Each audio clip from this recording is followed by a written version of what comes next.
Hello and welcome to another LeetCode problem. We're going to be doing the problem of the day for June 17th today. It's going to be make array strictly increasing. And so this is a pretty straightforward problem, I'd say. I was able to come up with a solution relatively quickly. I just had a few bugs in my code that didn't work out, but I don't think it's too bad. So let's take a look. But it's definitely, there are a lot of things that you use, so that's kind of interesting, and like figuring out how to make it simpler. But so you're given two arrays. Return the minimum number of operations, possibly 0, needed to make array 1 strictly increasing.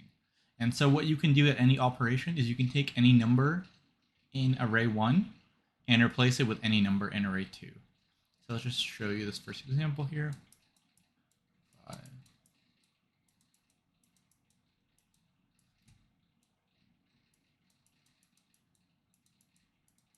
And then we are trying to minimize those operations. So we can see here that the smallest thing we could do is just replace this 5 with something from here, which would be a 2. So we put a 2 here, and now we have a strictly increasing array. So that's example 1. Now let's look at example 2.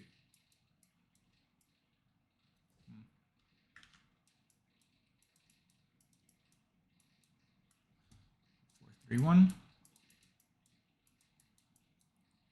And so the fastest thing to do here is to replace this 5 with a 3 and this 3 with a 4. That would make it simply or strictly increasing again. So we have 2 operations here. Now for the last one. And we're actually going to go over like the things you need to be doing.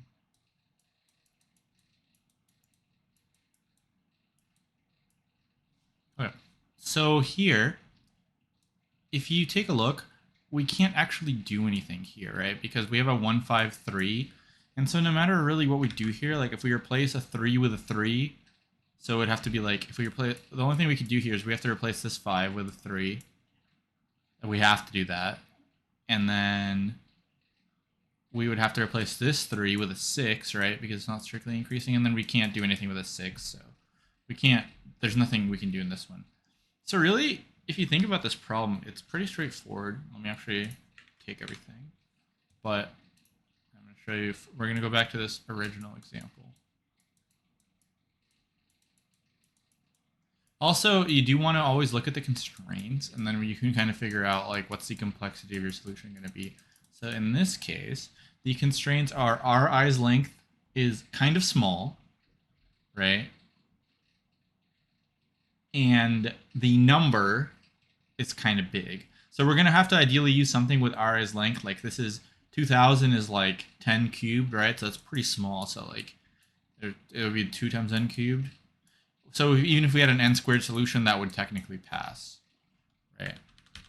So, but ideally, you know, we want to make it as efficient as possible, but yeah. And so, but just letting you know, yeah, that you can, because these numbers are small, you can have an n squared, you can have n squared log n. I think you might even be able to have an n cube. N cubed we kind of close. I think n cubed is kind of around where it would fail. But anyway, so let's actually look at what things are possible. So at every number, we have 2 choices. So like we're over here, we have 2 choices. We can either keep the number as is. So that's going to be, let's actually draw a decision tree here. So at every number, we have 2 choices. We can keep the number as is, or we can replace it with a number from here. And then we can figure out how many replace operations we did, and we just like go down that whole decision tree and figure out where's the minimal amount of operations we used. So also, when you replace, because you can replace, like you can replace this 1 with a 1, and then you can replace the next thing with, like, you can technically reuse numbers, but you kind of can't because it needs to be strictly increasing. So technically, you can only use one of the numbers in here once. But either way, what number would we always want to use? Like if we want to replace a number with a number in here, what number gives us the most flexibility? Well, it's probably going to be just the smallest number, right? Because the smallest number gives us the most flexibility to making sure that the numbers past that number are bigger. And so we're going to have this decision tree where we have 2 decisions. We can either leave it as is or we can replace it. But we're also going to see the cases where we have to replace and when we can't replace. So for now, let's just say we're going to, the first number we can leave it as is. That would be valid so far for this first number because there's nothing to the left of it. So it is going to be greater than, you know, there's nothing to the left of it. So we're going to leave it as is on the left. Now on the right, we are going to actually replace it with the smallest number in here. And so the smallest number in here is actually going to be a 1, and so we just replace a 1 with a 1, which wouldn't do anything. So this would technically be the same thing. Okay. So we had 0 operations here. Now, so we were on index here. It's 1. Now we're on index 5. And so once again, we can do, I think actually what I'm going to draw is, because you can see that this is the same state, I'm actually going to only draw it here, but know that this will go to like 2 different states, but that's why we're going to have memoization as well. So for this 5, now we can replace it, or we can leave it as is because it's also valid, right? 5 is greater than 1. So let's try to leave it as is for now. So 1, 5, 3, 6, 7. Okay, so that's going to be one state. Now the second one is we're going to try to replace it. And so what would we replace it with? We would replace it with the smallest possible number we can, which would be the smallest number greater than the number before, right? So we have this 1 before it. So we would replace it with the smallest number greater than the one before it, which would be a 2. So we're going to replace it with a 2. So we're going to say 1, 2, 3, 6, 7. Now we are here again, and we are at this number. So here, oh, by the way, so notice how here we actually, yeah, okay, no, this is fine, never mind. So here, we can do one of 2 things. Now here we can't actually leave this 3 as a 3 because the 3 is smaller than the 5, so we have to replace it. So in this state, we have to replace it, so there's only one branch here, right? We can't leave it because this would not be valid. Okay, so we're going to replace it. So we're going to have 1, 5. Now, what can we replace it with? Well, there's actually nothing, right? There's nothing bigger than a 5. Right? So actually, there is no state past this because we can't actually replace it either. Like, we can't leave it as is, but we can't replace it with something bigger than a 5 because there's nothing. So this is just the end of this branch, and this branch will just return like -1. Because this is the end of this branch. So we're going to cross this out. No solution there. Okay, now let's focus on this branch. So we can leave the 3 as is, or we can replace it. So let's leave it as is.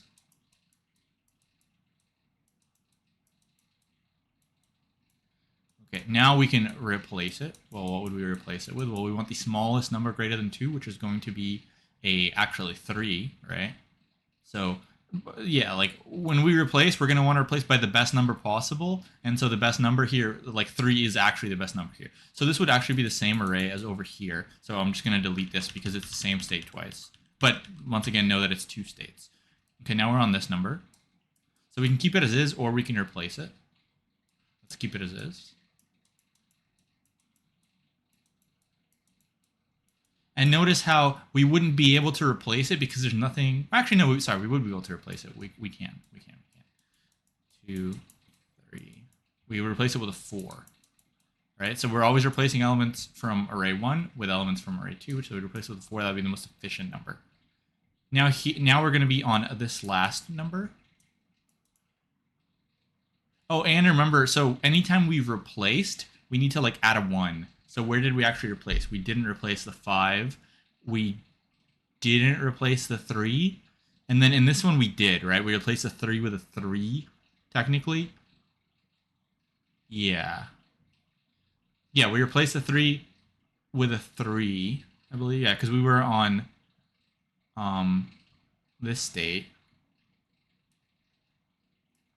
But I think just knowing, so let's just say, so there were 2 states here, like, right? Because I think I deleted one of these. So when we were on this 3, we can replace or we cannot. So there is going to be another state, right, where we did replace the 3 with a 3 that I didn't draw. And so for that one, the number of replacements would be 1 so far, but I deleted it. So just know that like for the other state, it's going to be 1, but for this state, we didn't replace it. So there's going to be a 0 here, 0 here. Yeah, and a 0 here. We didn't replace anything yet, I believe. But let's see what we did here. So here we did not replace. Yeah, we did not replace. So that's going to be 0.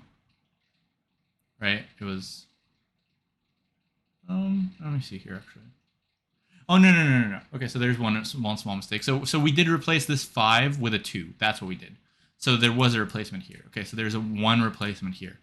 And then we didn't replace any, like I said, the 3 we can replace or we cannot replace. So no, there's 2 states there, but the better state is obviously going to be, 0 operations. So we did replace here.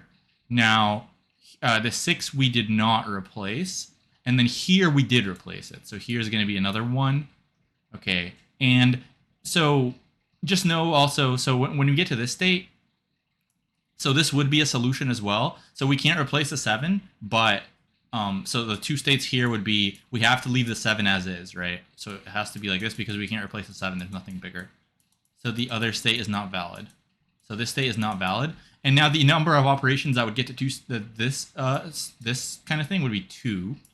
And now we're here as well. And now we can't replace the 7 in this kind of thing. And the number of operations here total will be 1, right? Because to get to the right operation, this one goes to both of them.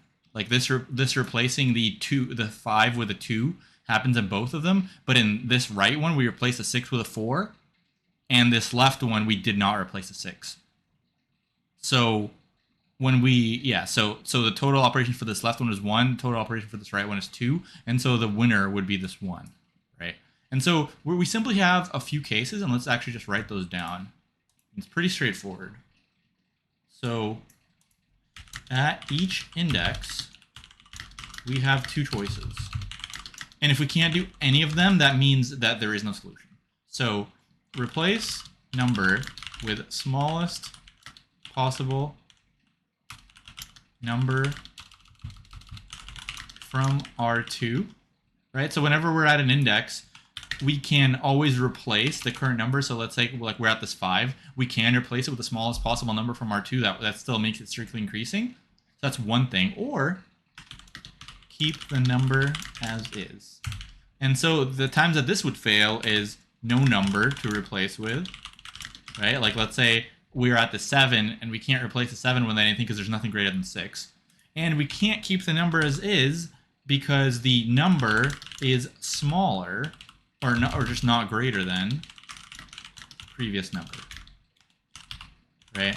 Like here, like this 1, 5, 3, 6, 7. We can't keep 5 as is because, or sorry, we can keep the 5, but we have to replace this 3, right? Yeah. Okay. So we could keep the 5, but once we get to the 3 and we have this 1, 5, and this is where it would fail, we can't keep the 3 as is. So you're gonna try both of these things. At some indices, you will be able to do both, and then you will just say like, if we can do both, we take min from both. So we try 1, we try 2, and whatever gives you the least replacements, we do that. And then if we can do neither, return -1 type of thing, right? So if we can't replace a number with the smallest possible number from R2, or we can't just move on with no changes, that means we have like a failed solution, right? Like this 1, 5, 3, 6, 7. We can't replace the 3 because there's nothing bigger than a 5, but we also can't keep it as is because it is greater. This is not greater than 5. So literally all we're doing is we are just going through the indices and we are checking these 2 cases. And so it's going to be a dynamic programming problem, but there is one other thing. And this one other thing is we want to be finding like the smallest possible number from here that's greater than the previous of whatever we're at, right? So let's say we're here. And let's say this is actually a 2. Well, we actually want to find what's the smallest number in here that's greater than this. And so that means we need to keep track of the previous number and the current index we're at in our DP. But also, ideally, we want to have this sorted so then we can quickly find, like, is there a number? Because if we have this sorted, like if this was 1, 2, 3, 4, then we can quickly just binary search and find, like, what's the smallest number greater than 2 in this. But if it's not sorted, it would take a long time. So we are going to sort R2 as well. And you should be able to recognize, like, if you're trying to find the number in R2, like, just recognize that the time complexity for the recursion, or not the recursion, the dynamic programming is going to be really big compared to just one sort. Like one sort is just n log n. So if you realize that the time complexity for the memorization and dynamic programming is really big, then the sort is pretty cheap, and we're going to be using the sort a ton. Now, what you could do, so this could trade time off for space. What you could actually do is you could say for every single number in this, you could pre-compute the like follower or whatever, right? So for all these numbers, you could pre-compute the number in this array that's greater. So for example, it would look like let's say we have this, just right over here. So let's say we have this array of like 1, 2, 5, 6, 7, for example. And then our array 2 is 1, 2, 1, 3, 2, 4. So what you can actually do is for all of these numbers, you can pre-compute a follower. And you could store those. So it'd be like for 1, the follower would be 2. For 2, the follower would be 3. For 5, there are no followers. So we can leave that as like -1. For 6, there are no followers. So -1. For 7, there are no followers, -1. That way, when you are actually looking for like what's the smallest, like let's say we're here and we're trying to find what's the smallest value that's greater than this. Well, we already have the follower of 2. So we could just say, oh, it's 3. Or if we're here and we try to find the smallest value greater than this one, we could say, okay, what's the follower of 5? Well, it's -1, so it doesn't exist. That will save you some time if you did have an array. Like imagine your array was just all one number.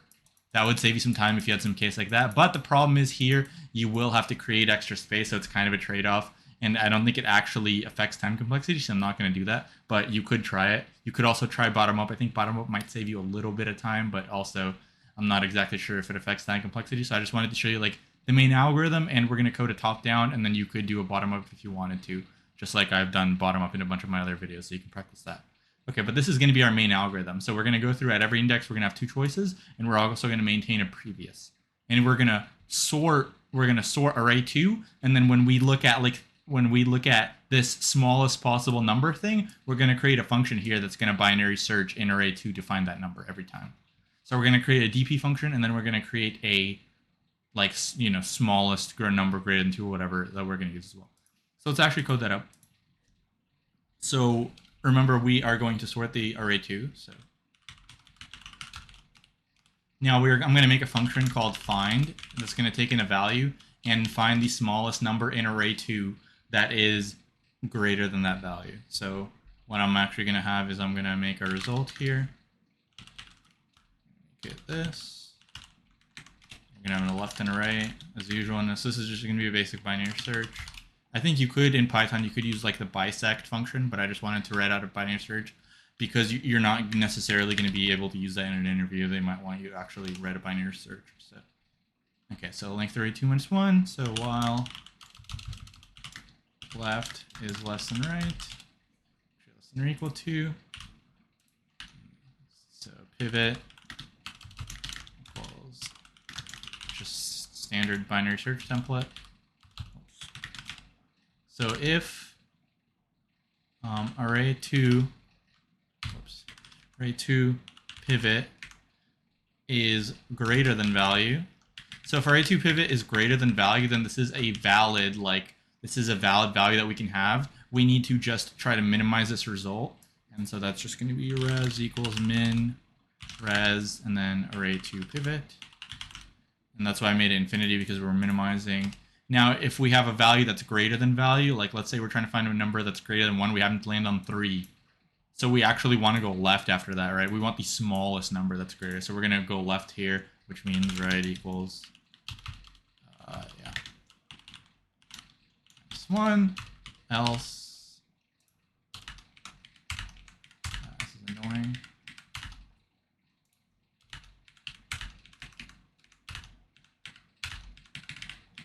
Okay, so else our number is smaller, and so for number smaller, then we go the other way. Okay, and so now we find one final check. There might not be a number that's actually greater than the number we want, so we can just return. So we can do something like this: return res if res does not equal float infinity. So we can return res if it's not negative, or if it's infinity. Else we just return a -1. Saying we couldn't find anything. So that's our find. Now let's do our DP. So we're going to need a visited, as always. So def DP. And we remember we're going to take an index and a previous value. So our base case is going to be when we're at the end of the array. So if we're at the end of the array, that means we don't need to do any modifications. So we can just return 0. So if index equals length of array 1, return 0. Now our other base case is obviously if our index and previous is in visited, right? So, yeah. Visited, return visited, index previous. Okay, now we're going to make a result. We're going to make it this, because we're trying to minimize it. And so remember our two cases, right? So what were our two cases in the picture? Well, we can try to keep it as is, or we can try to replace the number with the, so let's try to do this as is first. So let's do that and then we'll come back. So we can keep the number as is if array 1 at index is greater than previous. That means the current number is strictly greater than the previous. We can keep it as is. So what would this look like? This would be res equals, we're trying to minimize, remember? So this is just going to be dp index plus 1, and then our new previous is going to be array at index. And we didn't use any operations here, right? We just said keep that number as is. Let's keep going.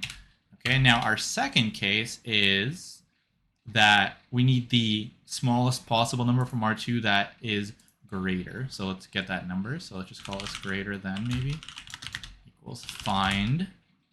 And so what do we need to find? So we need to find the smallest possible number that's greater than the previous, right? Like for example, when we're at this 5, our previous would be 1. So we need the smallest possible number that's greater than 1.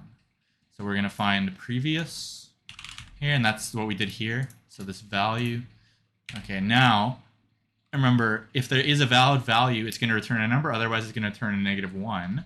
So if greater than does not equal -1, then we need to do our second thing, right? So res equals min res dp index plus 1 again. But now what's our new previous? Our new previous is actually this value. So, like for example, in this picture, like let's say we had, we don't need this stuff anymore. So like let's say we had, you know, so we had like 1, 3, 5, whatever, 6. And then this is 1, 2, 3, 4. So if we're at like this value and we choose to replace it, this would be replaced by a 2. And so when we go to the next index, the new previous is the 2. So that's why we're saying the new previous is what is that value we found. That was the value that was the value that we replaced it with. We don't actually have to replace it in the array because we're only keeping track of one value. That's the previous. So we can just write it in like this, where we pass it in. Oh, and then we also, so this was a swap, right? Like this was a swap to make the array increasing. And so because we use a swap, we have to add 1 to the DP now. So here we're adding nothing, or here we're adding nothing because we just said leave it as is, it's good to go. And then here we are doing that. Okay, so now what we need to do is we need to do visited index prev equals res. And so here, if it couldn't do either, or if we couldn't keep it as is, or if we couldn't find anything greater than, this result is going to be infinity. And so now all we have to do is we have to save that value. So you could say res equals dp of, so it's going to be index 0. And I'm actually going to initialize the previous to be -1 because all these numbers are positive. So for this first case, no matter what number we have, it's always going to be greater than -1. So any positive number in array 2 is going to work, right? It can be anywhere from 0 to whatever.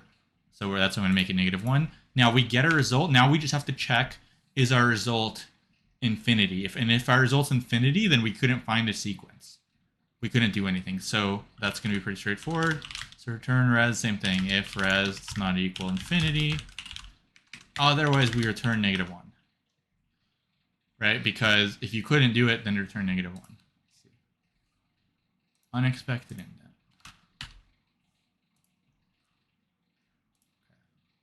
Say it ain't so.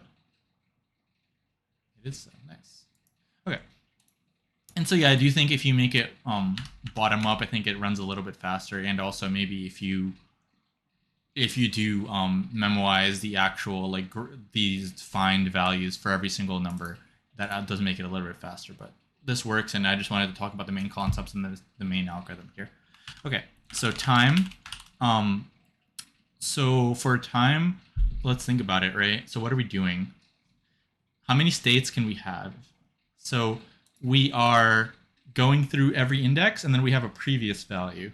So actually, every index is going to be, so I'm going to say for these, the length of R1 is going to be M, and then the length of R2 is going to be N. They can technically be like 2,000 elements, so they can be roughly the same, but it's fine. So for the number of indices, that's going to be M, right? Now, for the number of previous states, so that's actually going to be if you think about it, that's going to be m as well, because even though these numbers can be really big, right? So the number can be 10 to the 9th.